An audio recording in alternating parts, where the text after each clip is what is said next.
अस्सलाम वालेकुम दोस्तों, मैं हूं ज़ुहैब हसन। आप देख रहे हैं मेरा YouTube channel exam talks and analysis. दोस्तों, डेली बेसिस पे हम डॉन न्यूज़पेपर के जो एडिटोरियल और ओपिनियन के आर्टिकल्स होते हैं उनको कवर करते हैं। लेकिन हम दो वीडियोस बनाते हैं, एडिटोरियल की अलग और ओपिनियन की अलग। ये ओपिनियन पेज के दो आर्टिकल्स हैं जो हम कवर करने जा रहे हैं। अगर 9 अगस्त के आप एडिटोरियल के भी आर्टिकल कवर करना चाहते हैं जो कि इम्पोर्टेंट है, तो वो आप मैंने दूसरी वीडियो अपलोड कर दिया, वो वहाँ से जाके आप सुन सकते हैं। दोस्तों, चलते हैं अपने आर्टिकल पे। ये दो आर्टिकल्स हैं, पाक इंडिया स्टेलमेट मस्ट एंड और दूसरा अनपैकिंग पाकिस्तान स्टडीज के नाम से। ये दो आर्टिकल्स हैं जो जिनको हम डिस्कस करने जा रहे हैं। दोस्तों, एक बात और, अगर मेरी वीडियो आपको पसंद आए और चाहते हैं आप डेली बेसिस पे आपको ये वीडियो मिले, तो काइंडली मेरा चैनल लाजमी सब्सक्राइब कर दें और बेल आइकन पर क्लिक कर दें। दोस्तों, चलते हैं अपने पहले आर्टिकल पे जो कि है पाक इंडिया स्टेलमेट मस्ट एंड के नाम से। दोस्तों, ये पाकिस्तान और इंडिया के दरमियान जो रिलेशन है उसके बारे में है। दोस्तों, आप देखें कि पाकिस्तान और इंडिया के दरमियान जंग यानी कि ये जो हालिया कन्फ्लिक्ट हुआ है उसके नतीजे में दोस्तों इंडिया, ये जो जंग बाद में हमारी खत्म हुई, वो कैसे खत्म हुई कि अमेरिका ने मीडिएट किया, जो अमेरिका के प्रेसिडेंट है डोनाल्ड ट्रंप ने। और ये जो जंग हुई दोनों के दरमियान, पाकिस्तान और इंडिया के दरमियान, ये जंग यानी कि इसका सीज फायर हुआ।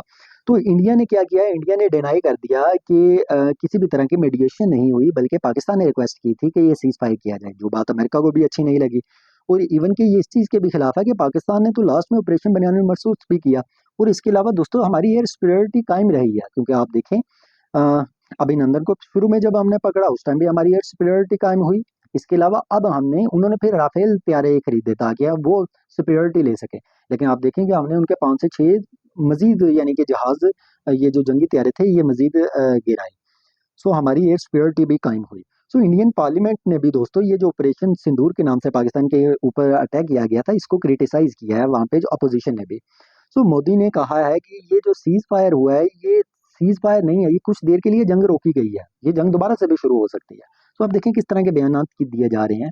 इसके अलावा दोस्तों इंडिया ने फिर क्या किया कि इंडिया ने इंडस वाटर ट्रेटी, जो हमारा 1960 में इंडिया और पाकिस्तान के दरमियान एक माहिदा हुआ था कि पानी के कि जो दरिया आते हैं इंडिया से पाकिस्तान की तरफ, उस पे उसकी उसकी डिवीजन की गई कि 3 दरिया पाकिस्तान के होंगे, 3 दरिया का पानी इंडिया यूज करेगा। इंडिया ने क्या किया कि उस ट्रीटी को मुअत्तल कर दिया। जिसकी वजह से अब रिलेशन दोनों के दरमियान जो है वो खराब ही है दोस्तों। और दूसरी तरफ से आप ये भी चीज देखें कि यंगर जनरेशन है दोनों साइडों पे, दोनों ममालिक में, जो उन्हें जो अपने पास्ट के बारे में बहुत ज्यादा इंफॉर्मेशन नहीं है, जिसकी वजह से ये जो नैरेटिव जो हुकूमत आगे फैलाती है वो हॉस्टाइल नैरेटिव अक्सर होता है इंडिया में तो खास तौर पे।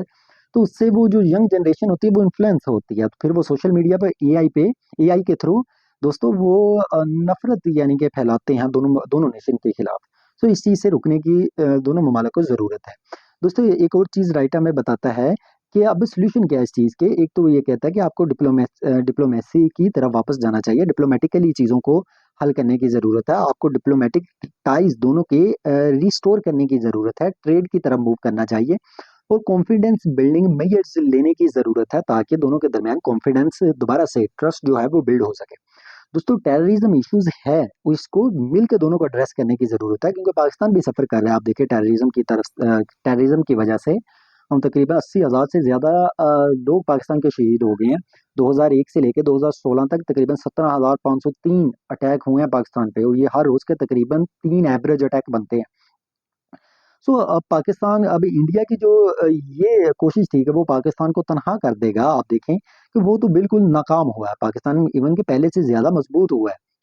आप देखें कि इंडिया के साथ तो कोई मुल्क आके खड़ा ही नहीं हुआ है। इनके रशिया के इतने अच्छे तल्लुकात होते हैं, रशिया ने भी पाकिस्तान की मजम्मत नहीं की। टेररिज्म की तो सबने मजम्मत की, लेकिन पाकिस्तान के खिलाफ कोई नहीं रहा जो इंडिया नैरेटिव यानी कि देना चाहता था। दोस्तों, राइटर ये कहता है कि पीसफुल डायलॉग के जरिए एक बेहतरीन बेहतरीन ऑप्शन है, इसके जरिए मसले मसाइल को हल करना चाहिए, फिर ही इस रीजन के अंदर स्टेबिलिटी आएगी। दोस्तों, ये हमारा पहला आर्टिकल था। दूसरा आर्टिकल है हमारा अनपैकिंग पाकिस्तान स्टडीज के नाम से। ये बहुत ज्यादा इंपॉर्टेंट नहीं था, इसलिए जस्ट मैं इसकी एक समरी आपको बताऊंगा कि इसके अंदर राइटर बताता क्या है। दोस्तों, राइटर ये बताता है कि पाकिस्तान के बारे में जो स्टडी है वो दूसरे ममालिक में अलग से नहीं करवाई जाती। यानी कि अब अगर आप दूसरे ममालिक में जाते हो तो वो क्या करते हैं, वो साउथ एशियन के बारे में इंफॉर्मेशन अपने स्टूडेंट्स को देते हैं, या एशियन स्टडीज के नाम से अलग से पाकिस्तान के बारे में नहीं इंफॉर्मेशन दी जाती। माजी में भी आप देखें कि ये जो वेस्टर्न लोग हैं, ये वेस्टर्न कंट्रीज हैं, ये ईस्टर्न कंट्रीज को वीक और पुअर दिखाती रही है, या ये अपने लोगों को वहां पे बताती रही है।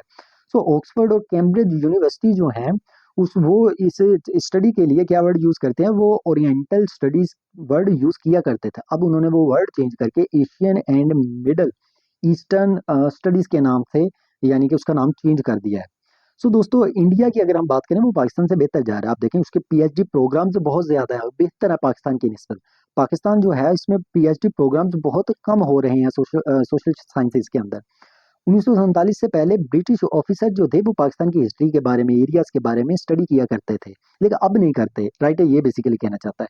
आप देखें कि ओल्ड रिकॉर्ड्स अगर आप देखने हो पाकिस्तान के बारे में तो आज भी यूके की लाइब्रेरीज के अंदर पड़े हुए हैं।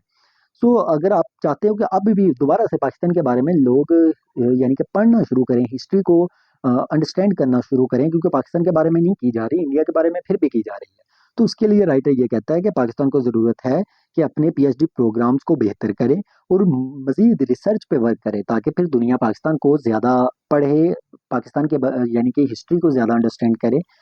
ये एक तरीका है कि आप वापस जाएं, क्योंकि आपके पास तो यहाँ पे रिसर्चर बहुत ज्यादा है नहीं, अगर होते भी हैं तो पीएचडी करने के लिए बाहर चले जाते हैं, बाहर ममालिक जाके उनकी रिसर्च करते हैं, जिसका नुकसान हमें होता है। तो दोस्तों ये हमारा आर्टिकल था। अगर मेरी वीडियो आपको पसंद आई है तो काइंडली इसे सब्सक्राइब लाजमी कीजिएगा। मेरे एडिटोरियल के दूसरे आर्टिकल लाजमी सुनिएगा, ताकि आपके यानी कि 9 अगस्त के एडिटोरियल ओपिनियन डॉन न्यूज़पेपर के मुकम्मल हो सके। थैंक यू सो मच, अपना ख्याल रखिएगा। दोस्तों एक बात और आपको करता चलो, हम ऑनलाइन स्टडी भी करवाते हैं मुकाबले के इम्तिहान की, सीएसएस, पीएमएस, पीपीएससी, एफपीएससी के तमाम सब्जेक्ट्स की। अगर कोई बच्चा ऑनलाइन तैयारी करना का चाहता है जूम ऐप के थ्रू, तो बिल्कुल अफोर्डेबल फीस में वो मुझसे रब्ता भी कर सकता है या कमेंट कर सकता है। थैंक यू सो मच, अपना ख्याल रखिएगा। अल्लाह हाफिज़।